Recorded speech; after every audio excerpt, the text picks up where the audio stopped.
Convince Me podcast, where we are on a mission to convince you to step out of your gaming comfort zone and try something new. With that said, let's get to convincing.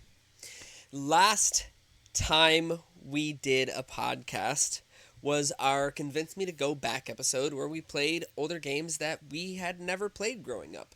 I convinced Darren to try Heretic, and Darren didn't even need to try, but he convinced me to think about trying Legend of Dragoon. This week we are doing a normal episode, and then the episode after this will be a little different. We'll talk about that at the end of the episode today. But today, I'm going to be convincing Darren to try Robocop Rogue City, and Darren will be trying to convince me to try I Am Your Beast. Now, I used. Okay, this what I'm about to say. You can do it. What I'm about to You got say this. will tie into what our question of the week is.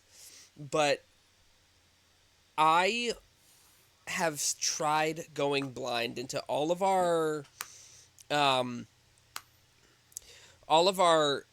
Convince Me episodes, trying to go in as blind as possible. Like I've tried to avoid even looking at screenshots of things. And so this question of the week is going to be a very, very recent game. And I'm curious to know what your answer is going to be.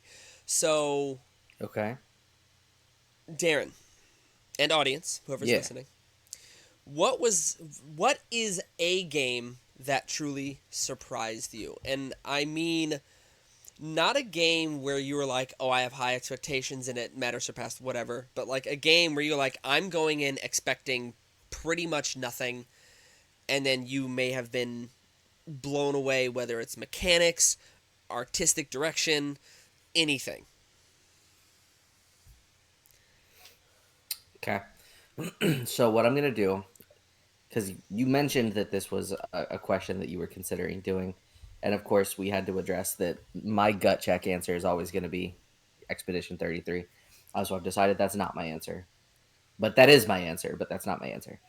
So what I'm going to do is I've got two answers, and I'm going to do a more recent game and then a game just from childhood.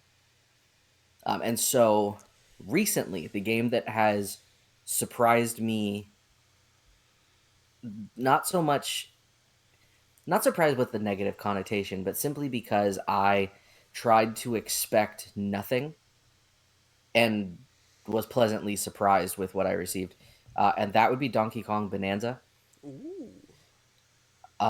Because I mean, it for all intents and purposes, all screenshots you saw made it potentially just feel like Donkey Kong cross Mario Odyssey. In a way, that's not inaccurate, but what I didn't expect was all of the individual pieces combined to a game that was just so fun to play that I I would play this game before work on a day where I had to go in, at a late half day. And it's one of those games where you play and time just passes, and all of a sudden it's been hours later. And I did not expect to be so engrossed in a Donkey Kong game in that way because, with the exception of Donkey Kong 64, the Donkey Kong formula is just side scrolling platformer. And so this really, we'll call it a fresh take on the formula, was absolutely extraordinary, let alone the music in the game, which is just an absolute banger. Man, Donkey Kong always Uh, comes through. man, but listen, this one in particular, with even the little callbacks and Easter eggs to past Donkey Kong games, it's just such a nice touch that it was a very, I don't know. They knew that they were marketing it to the people who grew up with Donkey Kong as Sure. much as they were marketing it to new players, and I think they found the perfect middle ground between novel and nostalgia. As far as games from the past that really surprised me, this one is potentially going to be more in a negative way. Okay. And Anthem. because no, God, yes, no. Honestly though, kind of same vein. The game that surprised me was Rage. Oh, wow. And it's Good not to say that answer. I didn't have fun.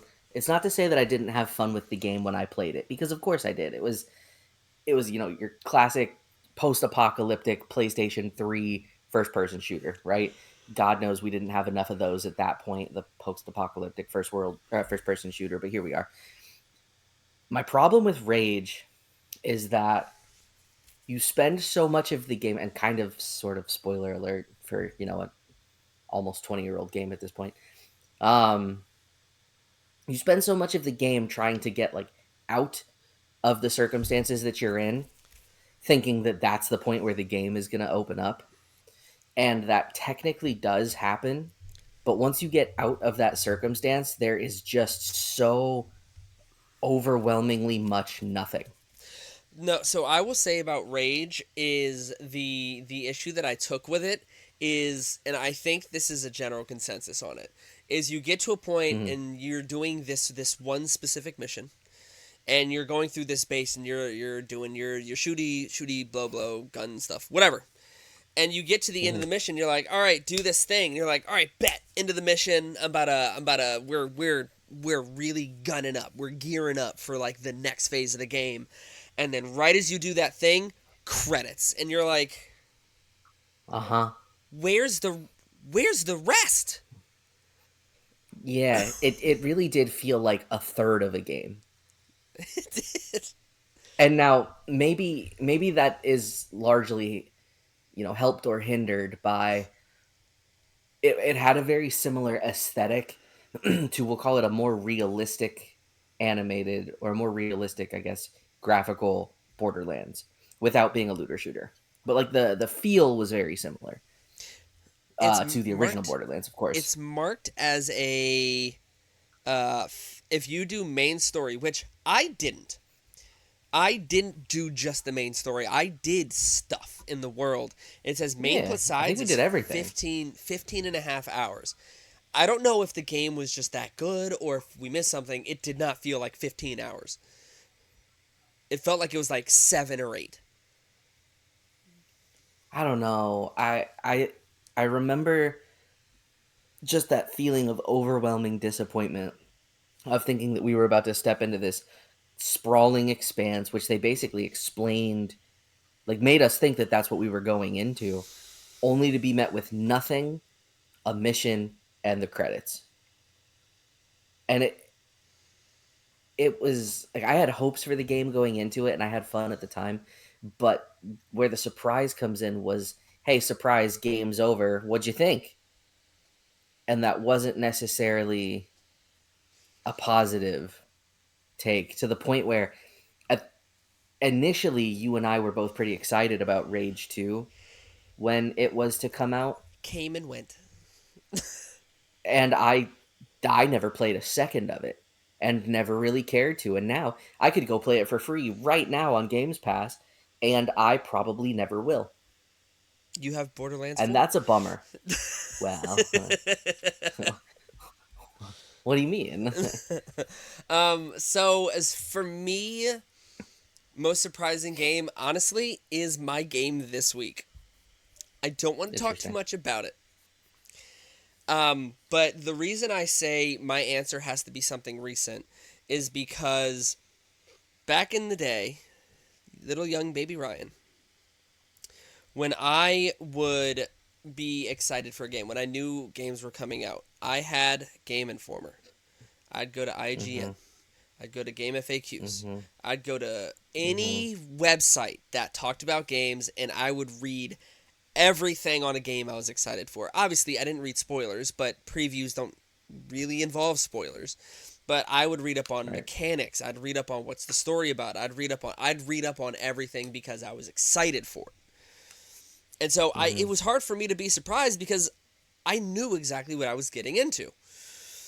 And recently, I've just started going the way of like, hey, I know I'm excited for this game. I'm excited for Silent Hill F. I'm excited for Metal Gear Delta. I'm excited for Borderlands 4. I'm excited for all these things that are coming out.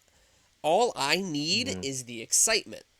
I don't need to look up what does it play like. I don't need to. I'm gonna wait for it to release, Mm-hmm. look up some gameplay, kind of make my own judgment based on what the reviews are saying. Because like if a reviewer is like this game Mm-hmm. gets a 6 out of 10 because of XYZ, if I'm reading that review and I'm like, see, I don't care as much about that.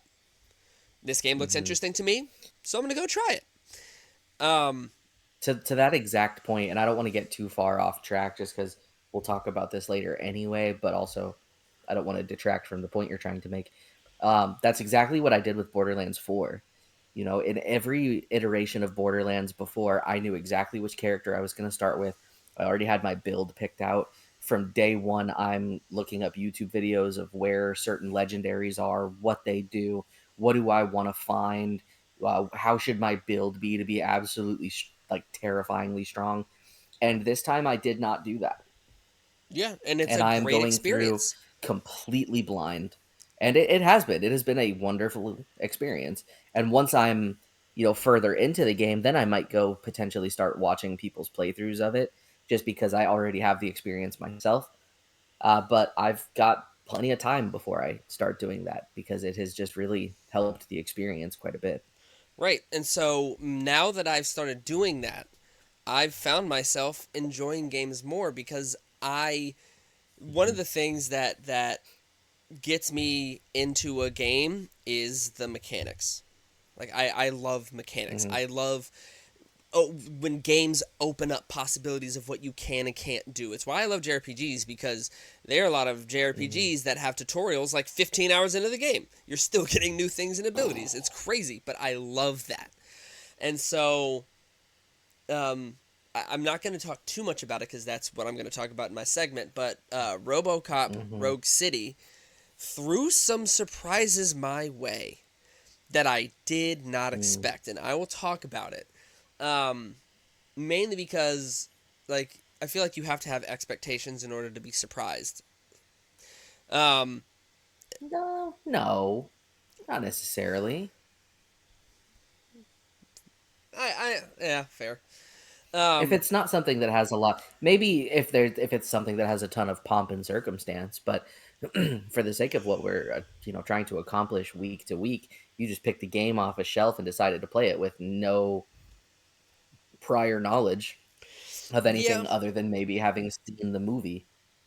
right, but that's expectations. My expectations are I think the game's going to be like this, and then it wasn't. So Oh I'm no, going to they've talk. made too many RoboCop games. I actually don't know how Too many they've many. made. I'll talk about it. But as far as our audience, we've had one response, and that is Baldur's Gate 3. One of our audience responses was a game that they were truly surprised by was Baldur's Gate 3. And now, here's the thing. If you go into Baldur's Gate 3 completely blind, that Baldur's Gate 3 is unlike so many games. Like the expansiveness, the mechanics of it, the pure-blooded creativity that game allows. If you can imagine doing something in Baldur's Gate 3, you can do it. To the point where Matt Mercer did a preview of the game, got to play the game, and like just completely bypassed an entire area by stacking like hundreds of boxes on top of each other to just jump into a new area instead of dealing with this whole. He just skipped a whole part just by doing something the Hmm. developers never considered. Hmm. I remember seeing that video. Like that that's a surprising thing. How often do you like you play Mass Effect? And I would argue that the first two did follow this line, but you play Mass Effect and you're like, your choices matter. You play Witcher, they do in Witcher. Your choices matter. You play Telltale games, it matters there. Your choices matter. But it's still pretty canned. Like all it does is it's choose your own adventure. It branches what your outcome is. But Baldur's Gate Sure. 3 is a true like, yo, do what you want. We created this playground for you. Go nuts. And not many games can do that. Hmm. So kudos to Side note: Larian. there have been 9 RoboCop games, Wow. dating all the way back to 1988. I was gonna say it has to have started on the NES, right? Arcade, actually. Oh wow. Okay. So It had since an you're arcade cabinet. It so was a run and gun and beat 'em up hybrid. okay. Okay. So you might as well just jump right into it then, yeah? So yes, I'm gonna. So Mm-hmm. I guess I need to explain to you the very basic gist of what RoboCop is. Now, this is I am a person who hasn't seen RoboCop in forever. The only thing that Mm-hmm. I know is basically there's this cop, Alex Murphy, who gets caught in wrong place, wrong time, because I think he's trying to do a bust of some sort. I don't know if it's drug bust. I don't remember exactly what it is, but he gets killed during this time. It gets Mm-hmm. blasted to shreds. Now, when I say Mm-hmm. it is a violent death, bro, it's violent. And so what the cops do, or is there's a basically a scientist who brings him back as RoboCop, puts him in a robot body, and RoboCop gets directives, and he has to obey those directives because he's a robot. And Mm-hmm. so the movie is about him going and like basically doling out justice. I will say I used to get Judge Dredd and RoboCop mixed up because I was fairly young Reasonable. when they came out. Um, but yeah, it's basically like there's this robot who fights on the side of justice. Cool. So that's the basic setup. Now, this game. Take a step back. The idea of RoboCop in the movie is that he's like this ultimate like destructive being of justice. Like he Mm-hmm. just he just beats dudes up. He's a robot, metal armor, the whole 9 yards. Sure. And when you play this game, you feel like an indestructible being. You feel like Okay. RoboCop. It is so Okay. awesome. So the game starts with a news broadcast about like a crime wave where police officers are being attacked. And then the broadcast gets interrupted by this group of guys who come in and take over and everything. And you are sent to the TV studio to handle it. Mm-hmm. And like you're pretty much dropped right in. So it is a first person shooter. And when you're dropped in this opening area, you're just like, oh yeah, like yeah, pretty standard first person shooter. And you realize you have a gun called the Auto 9, and that's like his pistol. And Mm-hmm. Darren, can you think of any game that you've ever played Mm-hmm. where the starter weapon is your best weapon? I can think of a couple. Yes, I can. That would be the classic Halo 2 battle rifle. No question. Nice. Nice. Okay. Um,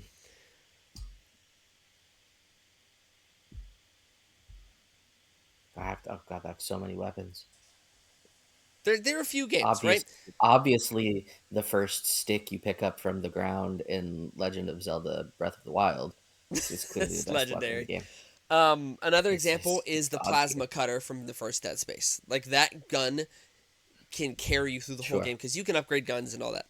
Um, this Mm. gun that you start with in RoboCop enters that tier. It is crazy. The original sword that you start the game with in Final Fantasy 15 as well. As you upgrade it, it becomes the ultimate weapon. That's awesome. I don't think I ever Yes, did it that. is. No, I didn't.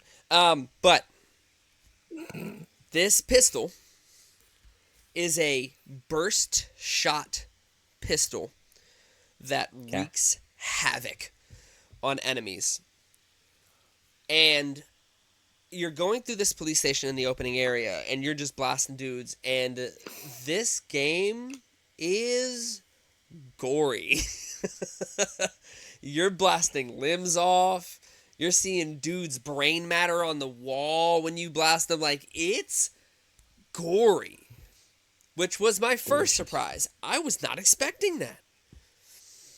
So you go through the station. It's very standard FPS fare. You're going through. You can get to cover, aim down your sights, shoot the dudes, all that stuff. Okay. When you hold left trigger, you enter this like scanning thing, and you can scan enemies, and it'll give you like a very brief description of them. You can scan things in the environment. You can pick up contraband that gives you experience because there's a leveling system in this game, which in the Mm, first area you don't really get to do much with it. But you go through this mission, sure.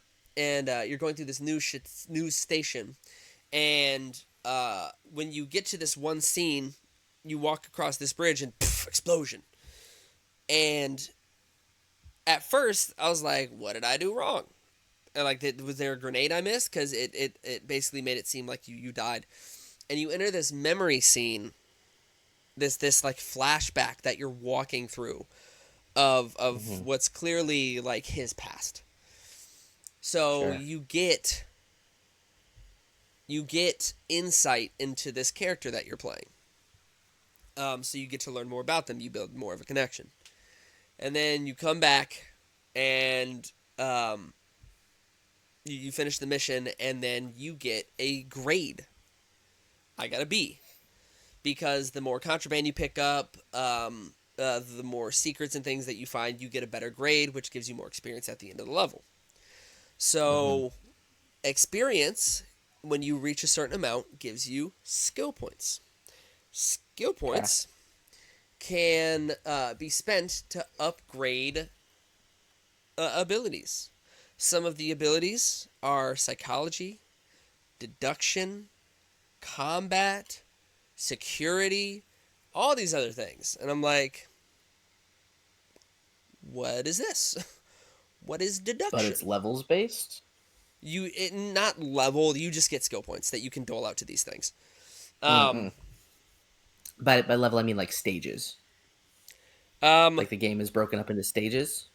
yes and no. I'm gonna get to Okay. that. Okay. So you finish that level, and then you end up back in the police station. You can like spend your skill point. But the whole time I'm like, what am I going to use deduction for here? What am I going to use like what am I using these things for? And when I was playing it, I was like, whatever. I'll just put it in combat because I want to hit harder. Um, Hmm. and so what I upgraded was my gun damage went up 5%. And every time you put it into combat, your gun damage goes up. You get passives as you reach certain levels of it. And I'm like, oh, that's cool. So you go to this police station, and there are side quests in this police station that you have to finish because you something happens with your partner, and one of the side quests is a quick one where you go around to different people in the station and ask them to sign this card for your partner who gets hospitalized. And I'm like, okay, cool, whatever. So I go through all this rigmarole, get the next main story or whatever, and then you go to your car in the garage. You don't drive it, but it takes you to this area. And when you get there, it is this mini open area. Not very Hmm. big, but it is an open area. And the game is like, here's your main quest, but you just kind of wander around. So naturally, I wander around. And I stumble Sure. into some dynamic side quests that happen. Like, there's this car that's been stolen. And I'm told like, hey, go see this guy. He might have some information in this car shop. So I go to the car shop, and I'm exploring the area, and I hold LT to scan, and then I get to a spot, and it's like scanning, and then a notification pops up that says deduction level 2 required. I'm Mm. like, there's skill checks in this game. Oh, Mm. all right, cool. So now I have this semi-open area and a first-person shooter with skill points and skill trees and side quests, and content that you can just miss if you if you just don't if you haven't doled out your points to the right spot. Mm-hmm. I eventually find a safe that requires level 6 hacking, which I'm like, that must have some good stuff in it. But you can also explore the environment with LT and scan some areas, and you can get the code for the safe, so you don't even have to worry about your level 6 hacking. You just go to the safe and open it and get your things. And you get computer Mm. chips. And I'm like, what the heck are computer chips for? I don't find out yet. So I It's go for through this. when the computers get hungry, silly. He's Robocop. I will send Robocop to your house right now. That's illegal. But I finish this area, go through the quest, do some more shooty, looty, looty. Um, I reached a point where I just didn't pick up enemies' weapons because I was like, yo, this pistol that I'm using is crazy. Um, so I finished the area, go back to the police station, and like, oh, we gotta fix you up. And then you get a motherboard for your pistol, which then creates a puzzle-like skill tree for just your pistol. And the way it works is you get all these computer chips, and they're just different percentages, and you look closer and you see that the computer chip has different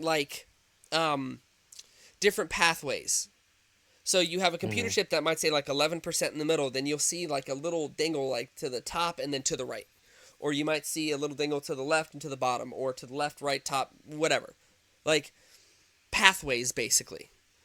And you find Mm-hmm. out that the motherboard for your pistol works by their different nodes on this skill tree where it's like gun damage, reload speed, all Mm-hmm. this stuff. And depending on where you put these chips in the tree, it will take a path to another part of that skill tree that will open up other capabilities for your gun, like I think firing speed or like things like that. But you have to be careful because depending on how you put these nodes, you may also unlock a pathway to a node that negatively affects your gun. Mm. So you have to really think.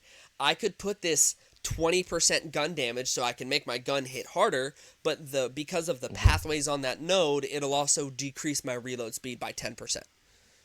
So like, is it worth doing this one, or do I get a smaller percentage because this one has the specific pathways that let me avoid that negative to my pistol? Sure. So it's own mini game within here to basically create the pistol the way you want it to be created. So Interesting. all those mechanics, I went into this game just expecting like oh yeah, like it's a cool blast them up FPS, like fast paced gun them down. Right. It had that, but it had so much more to it. You can shoot walls and like create a hole in the wall, and if you just walk to the wall, you see the wall crumble before you, because in the movies he just walks through walls and just destroys the wall. You can do that in this game. Mm-hmm. You can walk up to enemies and hold X to grab them, and then you just throw them across the room, and it's pretty much auto death. There are these dudes Mm. riding motorcycles. You hold X on them, you can pick them up from the motorcycle, throw it. I picked up a motorcycle, threw it at another motorcycle, and got an achievement for it. Sure. Like, you could just pick things up and launch them. Like, you are a truly unstoppable machine in this game. And it's so satisfying because this game, Robocop, is not about, like, oh, I'm going to make my way up to being the next. Like, no, you start out the game as a destructive menace. And it's so satisfying to play. Because it's just fun beating dudes up, man. Like, I am the kind of person where I can enjoy a game that is rags to riches, and I can also enjoy a game where it's like, no, you're just a destruction god coming in here to wreck face, and I'm fine with both of those things. Yeah, there's something to be said about that. It's cathartic. It's so cathartic. It was gory. It was fun, and it was not what I was expecting in the best way. I did not expect skill Hmm. checks. I didn't expect that. I didn't expect open world at all. Granted, it's not really open world. It's just open areas. But like, I wasn't expecting Sure. that. Yeah, no, I'm not sure what I would have expected from a RoboCop video game, to be honest. I don't know, but it wasn't that. Yeah, no, truly not. Huh. It was phenomenal, phenomenal. And I had Huh. a fantastic time just gunning dudes down. It was so much fun. Yeah. I mean, it's we all have that game that we turn to when we need that type of thing. If I had potentially wanted to play that game like a week and a half ago, would have been great. I'm still probably I have no qualms with saying I would be convinced to try it someday. Um, but I now have that game that I can go accomplish the exact same things and feel really strong because Borderlands exists. Boy, does it. We'll talk about that But a little we will later. come back But to that. it sounds Okay, like but you're from convinced. I already said that. Yeah. Um, but from one you know semi fast paced slaughtery game to another semi fast paced slaughtery game. So IMDb is not what I'm talking about. Um, I Am Your Beast I am the beastie. was developed and produced by Strange Scaffold, a relatively small indie producer. Some people have probably heard of something that they've done. If you watch Game Grumps, you've definitely heard of something that they've done. But before I get into explaining it, Ryan, hypothetical question for you. I love hypotheticals. If you were a secret agent of sorts, where Okay. you're the kind of soldier who gets given the kind of work that nobody else wants to do. Oh, you The get. I have to get my hands dirty kind of Mm, work.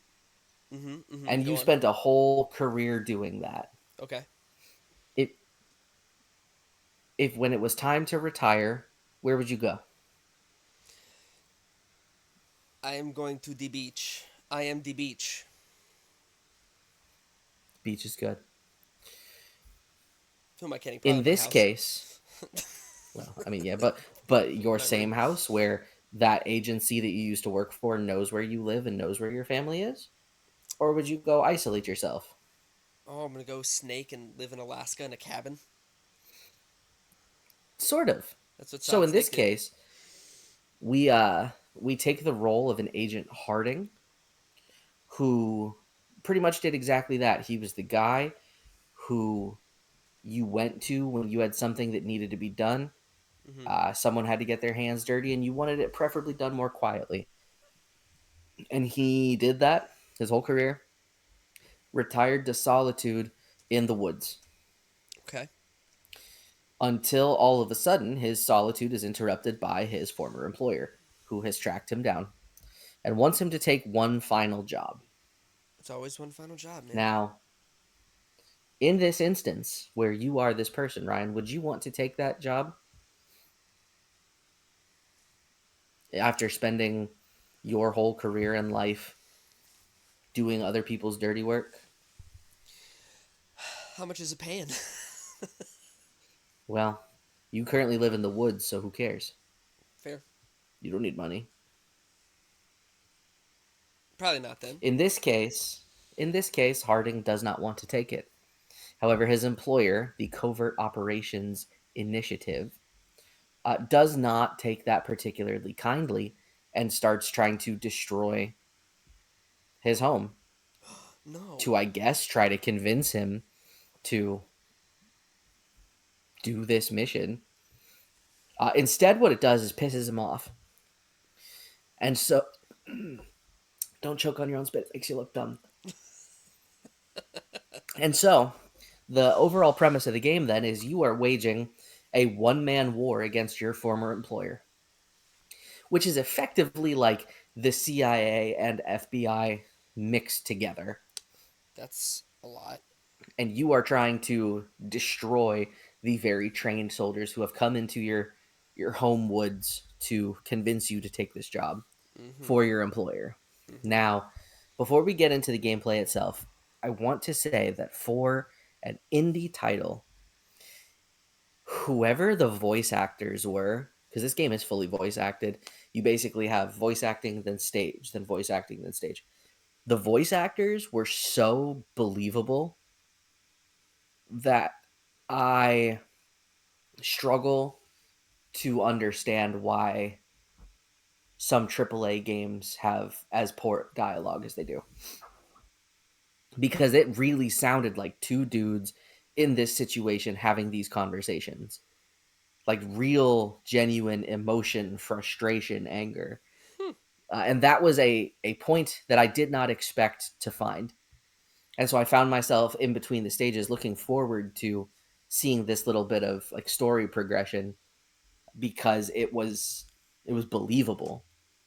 And let's be honest, that is something that a lot of indie games struggle with is, you know, believable provocation or evocation of emotion. Um Now what the game itself boils down to. Do you remember your rough description of Neon White? Mm-hmm. Where it's basically you have a series of things that you go through, destroy different kinds of weapons in the form of cards that you could pick up, and you're just trying to get from point A to point B while clearing all of the objectives in a certain amount of time. Sure. It is effectively that, except the objectives you're clearing are more or less kill everybody in a certain amount of time. In some stages, in you want to kill them in certain ways. So in some you want to drop wasp hives on them, Oh. or in others you want to kill them with a knife that you throw. Um, but there's things to get you bonus points, to get you bonus scores, and you eventually need to have certain stages with high enough scores in order to continue to unlock the stages that come after. So it effectively is a game that rewards you for getting very, very efficient with your slaughtering of your former employer. So it is a speedrunner's dream type of game because you want to defeat every stage as quickly as possible. You can even Mario stomp on dudes. So as you drop down from high places, you land on their head and shoulders, and wouldn't you know, they drop. And so it just becomes this, rinse, repeat, almost puzzle like slaughtering game that is effectively a revenge fantasy. Revenge fantasy is fun. The stages themselves are made to be cleared potentially in as little as 10 to 15 seconds. Oh, that's real fast. Yes, seconds. So like these stages are very, very short. It is such a digestible, easy to pick up and put down game. And you can just, if you are the type of person who deals with things like this, you can take out so many frustrations Hmm. in that way. Or you can look at it as a puzzle where you have to basically get good at your inputs to time everything the way that it needs to be to achieve enough points in order to unlock the levels to learn what actually happens in this story. I will say, for this being the first game that we've had 2 weeks to play, there's not a lot to it. Sure. And so, unless if you are the type of person who like really enjoys going back and playing things you've already done and speed running them, this is absolutely something that you would enjoy Like are there like because there are leaderboards? different. Mm-mm. Just It's self. strictly just Okay. you. So there are other game modes as well. There's like I don't even remember what they are because I didn't really mess with them at all. I just did the story. But there are other game modes where you can, and I do believe some of those have leaderboards, but I don't remember. Please don't quote me on that. Um, but ultimately, it's just the game can be as short or long as you want it to be, and then there's other modes that you can just kind of mess around. Um, in the stages themselves, there are different weapons that do obviously behave differently. The biggest ones that you come across would be the pistol, the knife, and a shotgun. But then there's environmental things that you can interact with. So, of course, gas canisters you can blow up. Nice. The knife itself, you can use it as a melee weapon, and then when it runs out of ammo, quote unquote, you throw it. Um, Headshots are rewarded. I mean, it's got pretty deep systems for being as simple as it is relative to the way that you can interact with the stages themselves, but also understanding that the stages are meant to be cleared as fast as possible. And so when you want that game that you can just kind of pick up, put down, and go for it, this can be one because it's fun Sure. and it's a nice little revenge fantasy. And sometimes you just got to live out a revenge Going fantasy, John Wick. specifically as it pertains to former employers. You know, Yeah. I think we've all had that job that you wish you could just go Rambo. Well, this time you can, but your employer fights back, unfortunately. But no, I mean it's a good time. It's pretty much the perfect encapsulation of a first person shooter indie game to me. I think this is about as well done as I could ever hope that one is. And I was pleasantly surprised, especially because of the other game of theirs that I was familiar with, uh, being Clickholding. They yeah. could not be any different That in game terms is of overall perfect, everything. perfectly off, just to Yes, make your skin crawl just a little bit. yes, yes, indeed. Just ever so. Indeed. But yeah, any questions? How's the music? Very like techno synthy. Okay. So I'm trying to think of things I can compare it to. Um, Almost probably a little more upbeat than like super hot. Super hot. Yeah, none of that. None of the super hotting. Actual voice acting. Okay. Environments are like heavy cell shaded. Not that dissimilar from the overall animation style of like Dungeons of Hinterberg, I would say. Okay. Just, first person. Sure. But I mean, very kind of one dimensional and bland because you're just in a forest. I mean, there's only so many colors in the forest as it pertains to where this location is. Like, none of it feels out of place, and you don't really feel like you want more out of it. How long is it? That is a good question. Because I don't know how long mine is It actually. Now I think about it. is 2.5 to 3 hours. Wow. Robocop Uh, if is you want, if you want to like completionist it and do all the challenges and get everything you could possibly get, you might spend 10.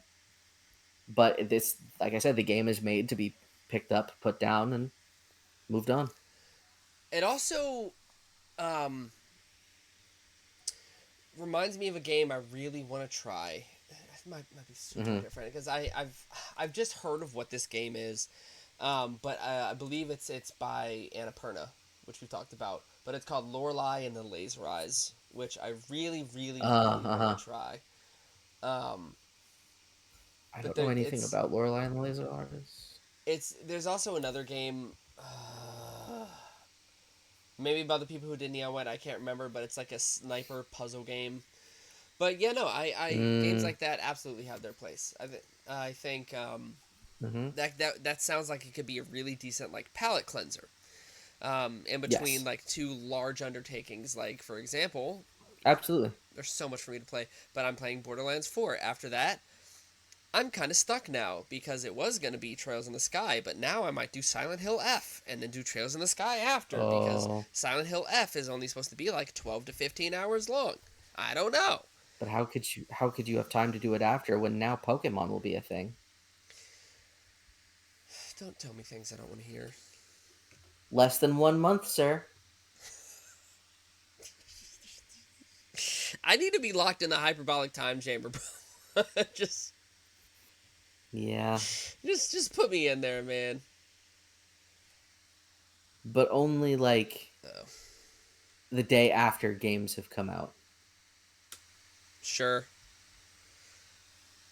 Yeah, that's fair. Because I mean, there's no sense in being locked in a time chamber without having the games to play that you want to play.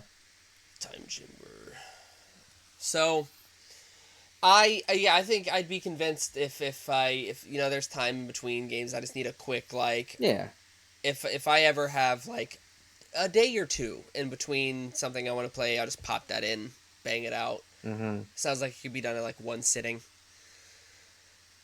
As long as you are willing to sit there and like perfect it and clear things fast enough to achieve the scores that you need to unlock the stages that come after, absolutely. Fair enough. Fair enough. Yeah, no, I could see myself giving it a try when the time comes for sure. Now, two things I wanted to talk about. Moving Mm-hmm. forward, we did our first ever gameplay stream last Saturday, Mm-hmm.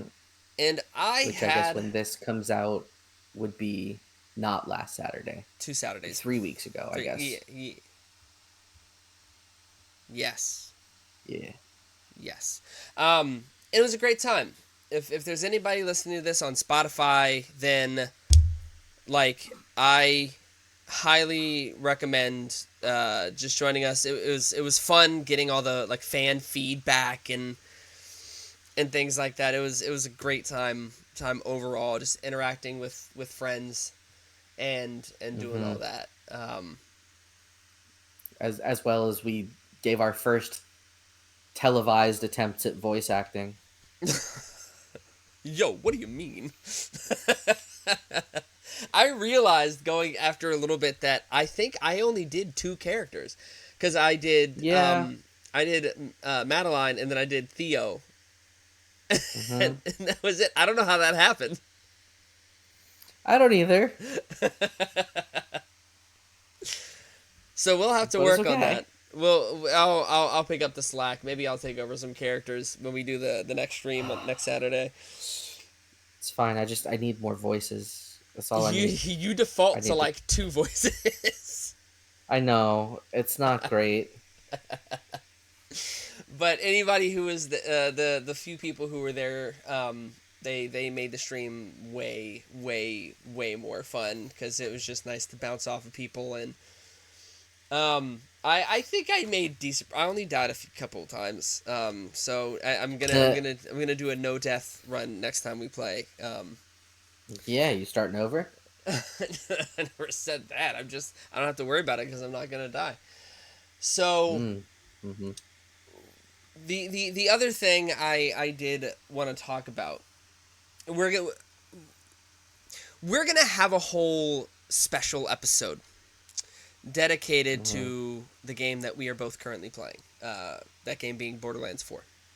But Darren, I was Mm-hmm. hoping that as the resident Borderlands encyclopedia, Mm-hmm. how what is a preview that you can give anybody listening on so far how you're feeling about Borderlands 4? You're going to have 2 weeks of more gameplay time under your belt when we do the actual Oh episode. So, no. What am I gonna do? I've only put like 27 hours in a week. you got There's it no Monday. way. You got it 5 days ago. Yeah. What's You the got problem? it 5 days ago. Yeah, it's fine. Um. So the long and short, it is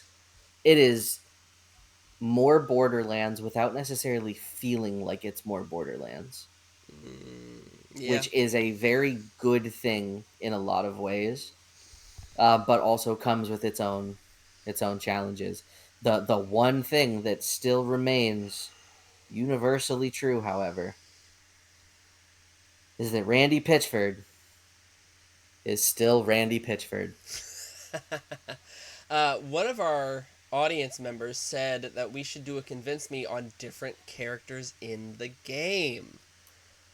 Yeah, I well, will. Okay. So one of us knows I about all was of the I characters, no. I think doing a convince me on on the characters that we are currently playing. but your character is my second character. You really think you're going to be on your second character in 2 weeks? Yeah, I do. I got Yeah. nothing for you, Ari. Um, but no, basically that does put me at a significant disadvantage because you have to understand, right? There is a meta to Borderlands. There is a certain hmm like there is certain knowledge that you can have that hmm makes gives you more to talk about, and Darren has that knowledge that would honestly give him pretty much an unfair advantage in trying to convince anybody of anything in Borderlands, because he not only could he talk about the positives of the class that he'd be convincing you of, he could talk about the hmm negatives of every other class that I absolutely can't do because I'm just going about having a good old time. You ever been driving on the hmm highway and you see there's a little old lady who's just like hands are above her head driving at the wheel, and you got the dude in the Ferrari race car just freaking zooming down the highway. Darren is the Ferrari zooming down the highway, and I'm the little old lady who's just like, I'm having a good day today. And like that's me. I'm the old lady who's just taking her time, taking in the sights.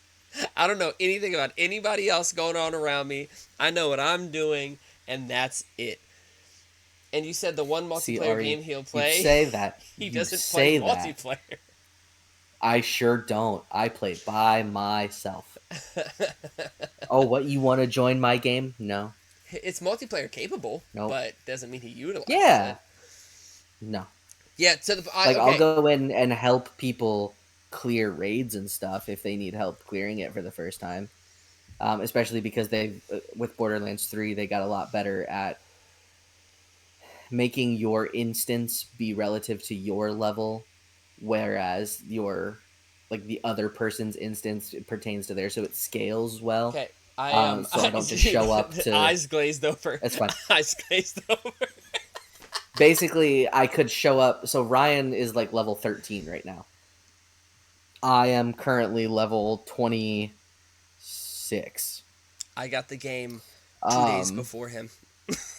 yeah, I couldn't join Ryan's game and as a level 26 character and just be 13 levels ahead of everything.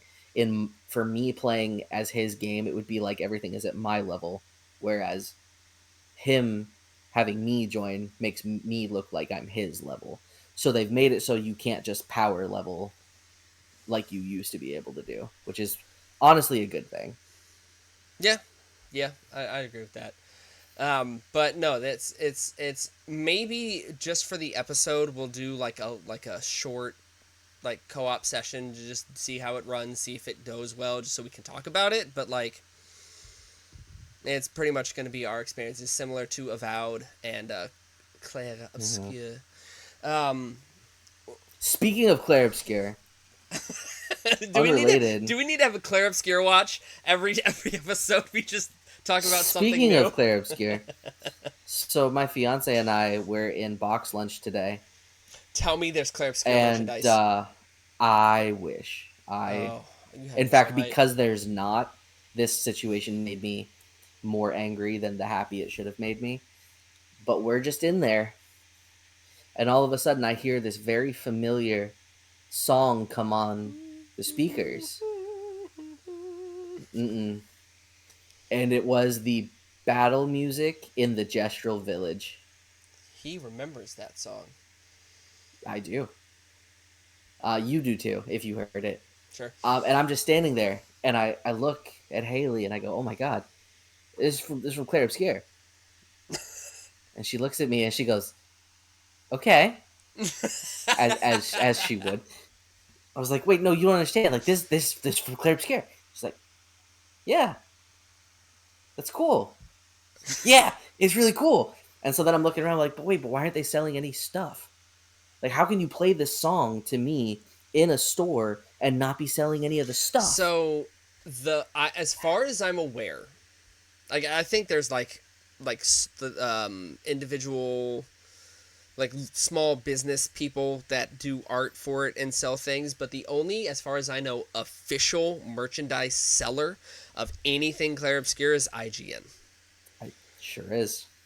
I don't think anybody else is officially licensed to sell merch, which I'm going to say it. The one negative I had to say about the game and the company is loan out your rights to other people. Please. Let Because Box Lunch listen, sell man, your merch. yeah, let other companies make some real sweet stuff. Like, give me a Claire Obscure lounge fly of just Eskia.